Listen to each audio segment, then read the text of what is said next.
do you see sort of these services really sort of solving or somewhat alleviating the staffing shortage, and where do you see their continuation sort of the most?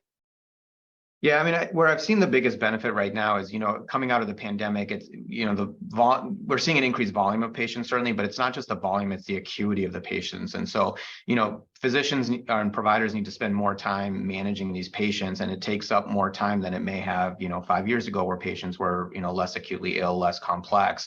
And so the telehospitalist program, at least the way we utilize it at our hospital, really helps augment the work that our existing hospitalists are doing and provides them the time to be able to spend to manage those patients that need in-person and in-hospitalist care.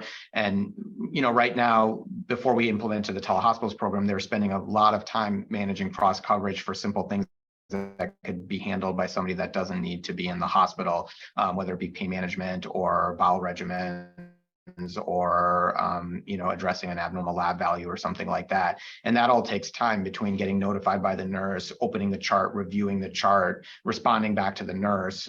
There's a lot of time involved with that, and then taking that away and leveraging another platform to be able to manage that, it opens up a lot more time for them to be able to manage and care for those patients.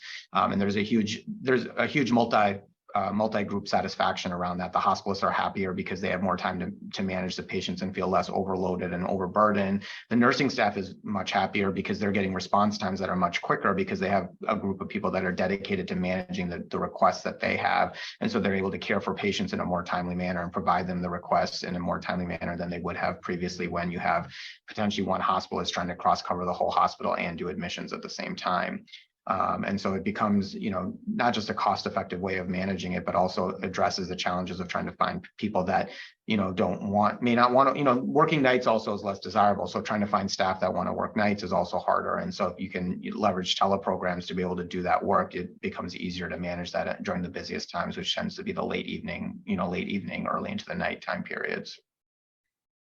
Absolutely. I think those times are when the staff thins out and you need more support, and the on-site team needs to sort of focus on more things. So bringing in that support off-site remotely really has been shown to see so many benefits. So we see this space really growing so much. Thank you.